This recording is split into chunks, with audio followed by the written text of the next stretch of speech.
Well, hi there, I'm Ken Barlow here, Chief Meteorologist at News 10. I want to introduce you to somebody who actually has been here a little longer than me, Mellisa Paul, but we want to give you a little bit more information on Mellisa. She does midday news here at News 10 at 11 o'clock. She does the weather, and she doesn't know the questions I'm about to ask, and I'm going to ask them anyway. You have to be a good sport because Dale Shornack did this to me. Yes. But you've been here since January. I was only here 3 days when I got this. So, like I said, you started here at News 10 in January. Where were you before that? I was in Boise, Idaho at KIVI. Okay. See, I'm reading them as we go along. What do you miss most about Idaho? I miss, the summers in Idaho are great. I miss the mountains. We used to go up to the mountains all the time to a resort town called Donley, McCall area, and we'd stay in a cabin a lot during the summer. So I'm missing that right now, but I am going up to Tahoe here very soon, so I think that's going to take care of the need to get out in the wilderness. They don't have 105-degree days up there? No. Well, they do in Boise, but not in Donley. So oh, gotcha. Yes. Okay. Well, what do you like most about California then? If you like that, miss that most about Idaho. What do you like most about California? I'm really loving the Sacramento area because I think it's pretty much the center of a wheel. You can go anywhere in any direction about 2 hours and there's something awesome. You got Tahoe, you got Napa, you got the Bay, you've got the coast right there, and obviously the awesome mountains that I'm going to go visit soon. I love it because there's just a lot to do here, and also we have family in the area too. Oh, great. You stole that answer from me, didn't you? That's the same answer I gave Dale. It's like, no, I love it. Kind of like the hub of the whole area. Well, no, it really is true. Yeah, absolutely. And we have a number of new members here at News 10, and that just seems to be the theme because it really is. It's a great area. Yeah, and that was one of the selling points actually for me to come here too. Yes, maybe we got that from Tim, our boss, because that's what he told us. That was his sales point to us. I think you're right. Like, oh, that's so wonderful. All right, now I've got a couple of quick questions before we get back to some longer ones. Yes. Big or little family?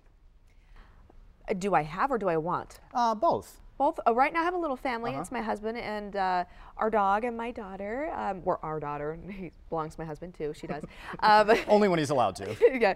Her name is Abigail, and she is almost 20 months. Is it any of our business if you want a bigger family? I do want a bigger family. I would like 2 kids would be great. If I have twins, that's fine too. Oh my goodness. Okay. Be careful what you ask for. Dogs or cats? I've always been a dog person. I like cats, but growing up, my dad never let me have cats. So, but my friend, she always had cats, so I just got my cat fixed that way. My husband's definitely allergic to cats. Oh, so we'll forever be dog family. Okay, very good. Snow skiing or water skiing? I'd have to say snow skiing. I like water skiing, but I do a lot of snow skiing. I used to compete in Nordic skiing, and I introduced my husband into Nordic skiing. I used to skate ski, but he and I do a lot of parallel, a lot of classic now during the winter. Nordic, is that the cross country? Yes. Oh wow, yeah. That's very cool. Yeah. See, you didn't know that, did you? I didn't know that. I used to be really in shape, so I just have to get back in there. All right, now, if this is totally off topic, if I were to check the Miss America archives from 2000, name one of the names I might recognize, and talk briefly about who that may be. The 2000 Miss America pageant? Yeah. Yes, I was me, Mellisa Paul. Was it you? Yeah. I was Miss Idaho 99 and represented the state of Idaho at the 2000 Miss America pageant. And that's the one in Atlantic City? Yes, yeah, no, it's the original, it's known as a scholarship program, and as, people do pinpoint it as a beauty pageant, but it is a scholarship program for women. It's actually the #1 provider of scholarships for women in the entire world. That's very cool. You still involved in any capacity? I am, yeah. I MC the Miss Idaho pageant. I've been doing that for the past, I think, about 4 years. They actually still fly me back home. I did that past June. Oh. And I just think it's a really great program for women to learn how to speak publicly, how to develop themselves, learn how to present themselves. It helps in the business front, especially during the economy when it's a downturn and women really need a foot forward. It's a great opportunity for them to get involved in their communities and also fund their education, which is why I got involved, was to fund my education through college. And it worked. Yes, it did. Here you are standing with me, and I'm very educated. All right. Clearly. Recite a part of King Lear. Of King Lear? Yeah. We'll explain in just a minute. Cordelia, Act 1, Scene 1. Sir, I yet beseech your majesty, if for I want that glib and oily art to speak in purpose not, since what I will intend, I will do it before I speak, that you make known it is no vicious plot or murder or unchaste action or dishonored step that hath deprived me of your grace and favor, but even for the want of that for which I am richer, still a soliciting eye and such a tongue that I am glad I have not, though not to have it hath lost me in your liking. There is no teleprompter here, folks. She actually knew that. Oh my goodness. So the reason why I asked you that is because you actually attended the Oxford School of Drama in England. Yeah. And what was your concentration? Was it Shakespeare? Yes, it was Shakespeare. That was the focus of the program itself. Yeah, I have a degree in theater. That was my original passion, was acting, and went to the Oxford School of Drama and specialized in Shakespeare acting. I did had the opportunity to work and study with actors from the Globe, the original Globe in Stratford-upon-Avon, and also Royal National Theatre in London. Wow. Excuse me. Yeah, no, it was great. It was a lot of fun. But there are very many. I've seen King Lear. There are very limited roles for young women in the Shakespearean field, and to make a career, to make a career and to have the life I wanted my family to have, I decided it wasn't a good path for me to go down. So here you are. Yes. And we're glad you're here. Yes, thank you. Okay, burger and fries or salad? Oh, burger and fries. Burger and fries. All right. I like food. Why a career in weather forecasting? I have always been a science geek before I really started to develop the arts. And to me, it's a marriage of both. Because to be a broadcaster and also a scientist, you have to know how to communicate with your viewers to tell a story. And what I love about weather is that it affects everybody. And in my opinion, it's a universal story for everyone. You know, everyone can relate. And it's information that everyone needs to know every day. So I love it. I love it because you get to tell a story and impact others, but yet you still get to be a science geek. And you're still a geek. Yes. And we love that about you. What was your first TV job? My first TV job? Yeah. What and where? How about that?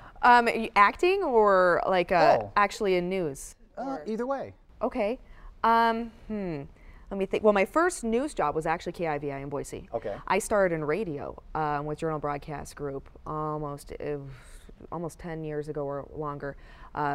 This is an interesting part. Real quick. I was Miss Idaho. I was a guest on an on-air radio station. They liked me. They hired me as a freelancer and then gave me my own show about, I'd say, 6 months later. So I did that, and then I did mornings, and then I moved to LA and was an actor, and then came back into radio, and then from that point they moved me into TV because Journal owned a television station as well. And then that's how I started my TV career, was at KIVI in Boise. So you kind of fell into it, more or less. Yeah, Oh, I've always been a person that believes never say no to opportunity, and go where life takes you, because that's usually, your natural path. I believe in destiny. I think those are good words to live by. Yes. Now, the most important question on this whole sheet. What do you like most about me? You? I think you're fabulously fun and really relatable. And you are. And he's extremely intelligent. Okay. And he's handsome and tall and tan. Okay, here comes another flash round. Book or a movie? Work on that raise for me, Ken. Book or a movie? Oh, that's a good one. Since I have a daughter now, I think before I would say a book, but now that I have a young child, I would say movie, because it's a lot easier to put a movie in and chase her and listen to what's happening and then kind of still be able to Don't have enough time to read the book anymore, right? right? Yeah. What is your favorite either book or movie? It's a good one, isn't it? Yeah. You know what? I don't think I can answer that one because I have a lot that I really like. Comedy, I love. Honestly, I love the South Park cartoons, which really isn't a movie. But it's TV. I like it. Anchorman, I think, is hilarious because it tugs at my career heartstrings, and I like Shawshank Redemption. I think that's a great, almost like a classic. Good, yep. Yeah. Okay. Well, final question. Yes. Not a trick question. What excites you most about being here at News 10 besides working with me? Besides working with you, the obvious first answer. I love News 10 here. Everyone seems, it's a very family feeling. And I think that's really rare, actually, in the TV broadcast industry. That was a feeling I actually felt when I worked in the radio industry, and I was really hoping to find that in television. And I do feel that here. Everyone really seems to support each other, work together. And people smile when they walk through the halls here. I totally agree with you. Yeah, and the energy's great, and I absolutely love it. I do. I love it. And it shows on the air. And you can catch Mellisa Paul, by the way, News 10 middays at 11 o'clock with Dan Elliott right here on News 10. Thank you so much for putting up with me. Well, thank you for talking with me, Ken. You're welcome. Bye. Bye.